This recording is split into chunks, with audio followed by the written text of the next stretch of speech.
We're going to do a no-nonsense approach to a winch on the newer models, particularly this one's a 2025 Polaris 570 EPS. Now, I've done some of the work already, but it's pretty easy. First off, the front bars have to come off. So there's two holes here, and they're 13 millimeter. And then you have two carriage bolts down there, which are also 13 millimeter. So the four bolts will effectively take this bumper completely off. And then I'm going to move this out of the way. And then next, you are going to take the plastic cover off the lower valance. So we can kind of see where that goes. I'm going to stick that up there so you can see it. So those are also 13 millimeter on the top, but they are T27 Torx bits on the bottom. So you will need a set of those. And I just brought out all my metric stuff because Polaris now seems to be mostly metric. You'll also need to remove your grill cover because these bolts here that hold the bumper on are nutted. The easiest way to get through the top is through the top with a 13 millimeter wrench. So next thing to do is here along the side, on each side, you've got bolts. And you can see the witness marks there. I've been running through some soda water, so this is spotted pretty bad, but you know what? Quads are to be used, right? So this bracket comes on the Polaris quads, and it is going to be replaced by this bracket. So I will put the part numbers for this bracket in the comments, but it is made by KFI,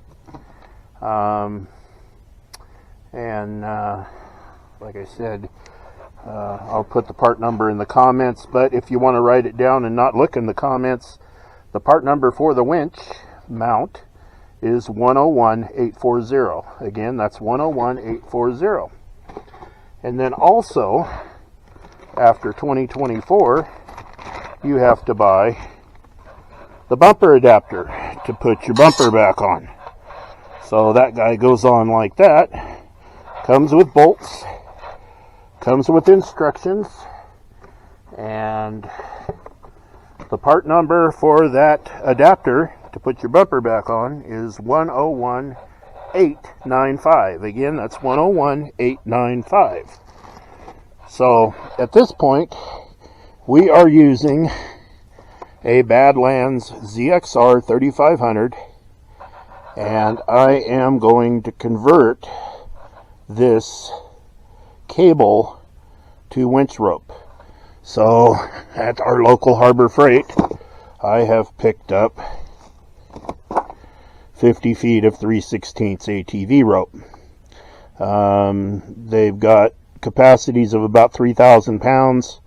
If I'm pulling more than 3,000 pounds with this winch, I'm just about tacking the winch out anyway, especially with the smaller Polaris batteries. So I don't foresee me ever exceeding 3,000 pounds. So that's the direction we're going to go, and this winch rope is a lot safer. The Badlands part number at Harbor Freight is right there, and I'll hold it there for a second. You guys can pause it if you want. Hopefully that shows up. If not, I'll put that part number in the comments. And again, the Badlands ZXR 3500 can be had right now for about $139. So that's the direction we're going to go. I've already test fitted this. It is going to fit without modification. But my next step, which I'm not going to bore you with, is putting the winch rope onto this spool, and then we'll go through the mounting procedures.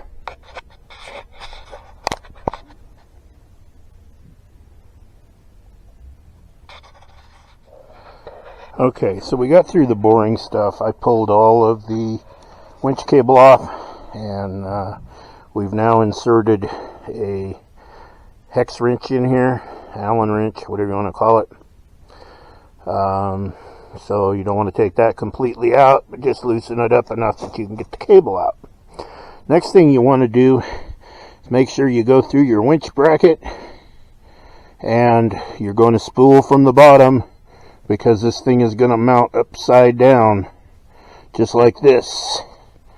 So you're going to want to go, it's going to go upside down, so you want to come right through there. Let me get the microphone cord out of the way. And you're going to restart your spool right through there. So let me work on that, and I'll get back to you. Okay, to say that part was easy was an understatement. We ended up having to cut the heat shrink tubing off of the end and literally start over with a new piece of heat shrink tubing because it wouldn't go through the hole. Now, I have thought about boring that hole out big enough to run that heat shrink tubing through there, but I was being persistent, so I got another piece of heat shrink tubing that would shrink a little farther, and I got it pulled through there and got it locked down. The importance of this is just to get that locked down. It's not going to hold 3,000 pounds, but you need to get at least one full spool, and that's why this abrasion guard is on this rope.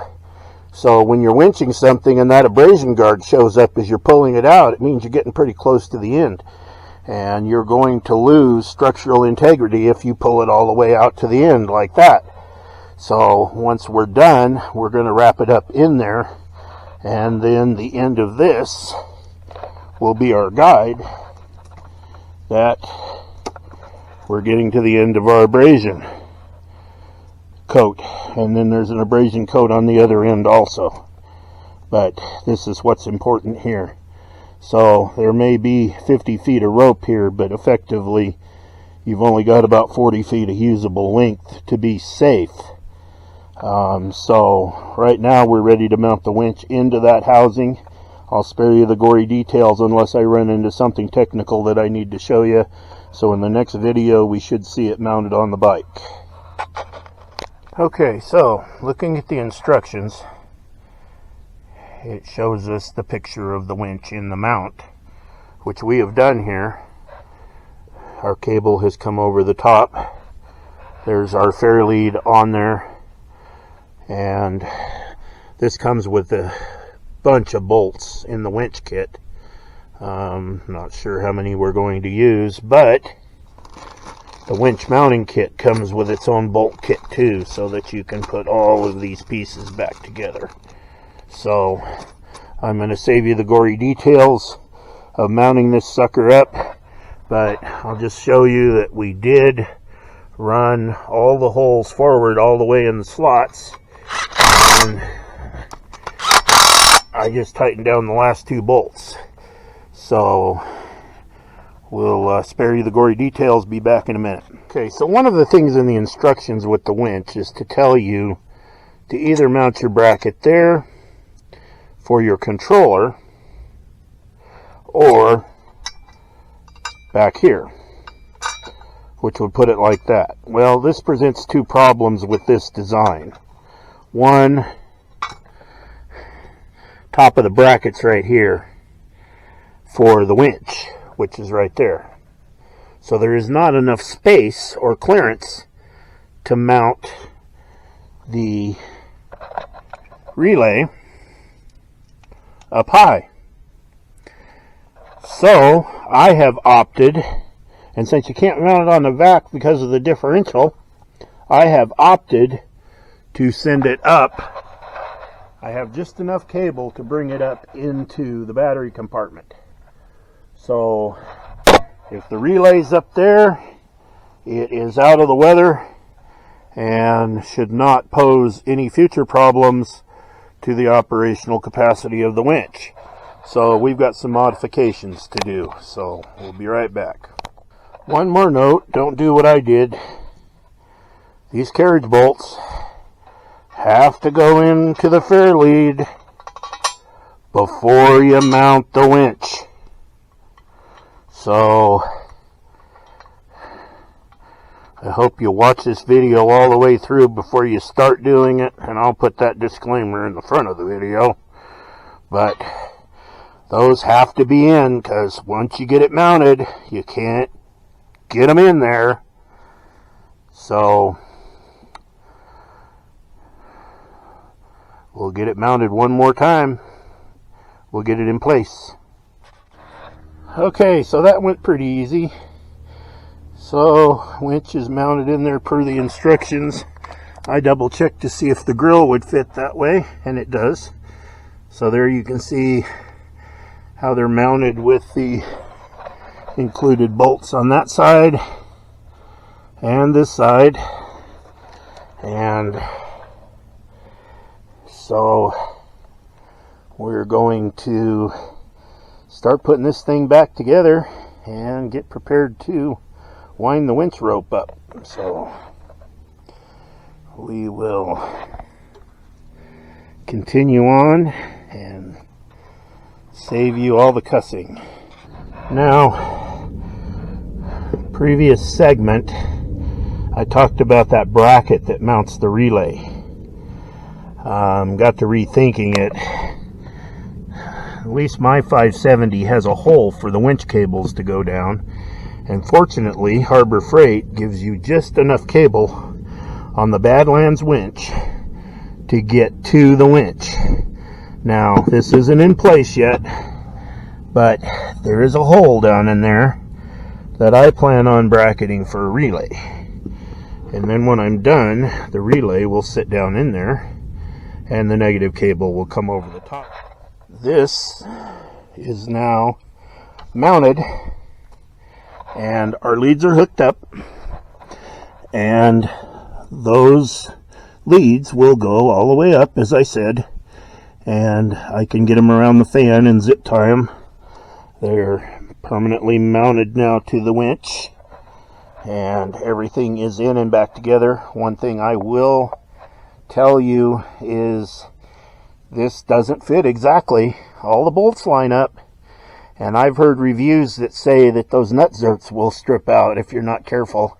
I didn't have that problem, but what I ended up doing was when I bolted one side in, the other side, which is going to be hard to visualize here, but I'll give you a mental picture, is about 1/8 inch from being flush against the bolts. So they have to be tightened evenly on both sides and let the bracket stretch out to meet them, but don't overstress those bolts or you'll break them. So at this point, again, our carriage bolts are in, the winch is mounted, and we're going to put the plastics back on. So we've got the fair lead on, we've got the conversion bracket on. Now, depending on your year of Polaris, you may use those brackets to mount your bumper. But 2025 for sure has got to have that bracket to mount the bumper back on. So put this on. Don't tighten it, because I think there's going to be a fitment issue here. So I'm not going to tighten it until I get everything back together. So we're going to do the plastics now. We're going to get the bumper lined up, put back on, and we'll see how it turns out. Okay, so we'll show you the plastics back on. So 13 millimeter socket, T27 Torx, and the plastics are back on. So now we'll move forward with the bumper. Bracket's still loose, so we'll be able to hopefully line everything up. So we'll get back to you in a minute. Okay, so we'll give you a look. This is everything back together. So some people say that stuff don't line up. On mine it did. So you can see how that bracket uses the actual stock bolts that you took off the original bracket. And then I've got the rope type fair lead, grills back in, Everything looks normal. Everything fit right. A little bit of winch sticking out the end, but I can't really see it anyway. So now to the top side. Okay, so we're back up on the top side. These boots come with the kit, with the winch itself, so it's a matter of just putting them on there. You got a positive here, the ground here, those go directly to the battery. These winches have breakers in them, so they do not show a direction of travel, but I'm assuming this end is going to go to the battery. Short end, you know, makes sense. There's a lot of extra cable on here. For the purpose of this video, I'm going to show it hooked up as it is out of the box, but I will come back and shorten these cables up because there's not a lot of room in there. So let me do some connections. We'll show you how it turns out. Okay, so I'm going to take a moment and make you aware that these little winch wires, so if we look at the end of this, this is for the handlebar remote if you have the 3500, and this is for the winch cable. So you're going to hook the white wire into your negative lead. So you'll have instructions, you can look at them yourself, and then you're going, once I get these separated out, you're going to put the black wire over here and the green wire, let's do this again, black wire over here and your green wire over here. This is already shunted to there. So also note the top of these heads on these studs are painted correspondingly. So that one's red, that one's blue, that one's yellow. So that's all you need to know to hook them up. So I'm going to work on that. We'll get to the next step. Okay, so we're to a point that we have the relay right down in there. We've got the winch wire running over. So here's the end of the winch wire. I'm going to put everything in here. Everything will stay out of the wet. It's easy enough. There is a handlebar kit. I'll do a part 2 on how I route that through.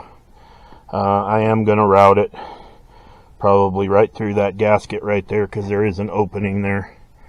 And for right now, I have the ignition wire hooked directly to the battery because I need to bring an ignition source out here or find Polaris's stock ignition source. So everything will lay in there just like that if you don't cut the wires. But I am going to come back and cut the wires. But if you want to do it that way, you can make that work and the hood still shuts. So now we're going to test. Okay, so now it's just a matter of putting our rope on there. If you decided to go with the steel rope, then you don't have to do this step. But if not, you want to make sure that everything goes on there straight.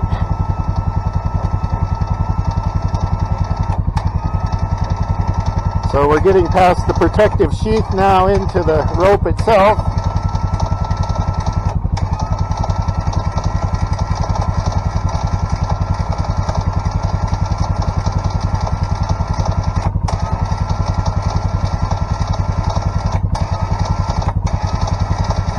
Kind of hard to hold the camera and run this thing at the same time.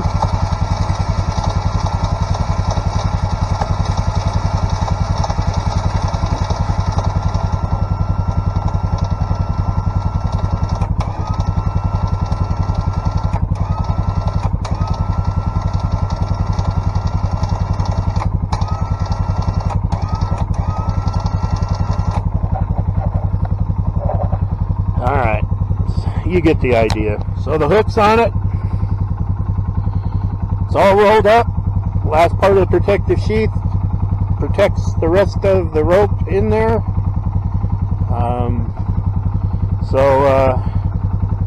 If I do a part 2, the part 2 will be where I shorten the wires up, make everything nice and neat in there. So that's it for now.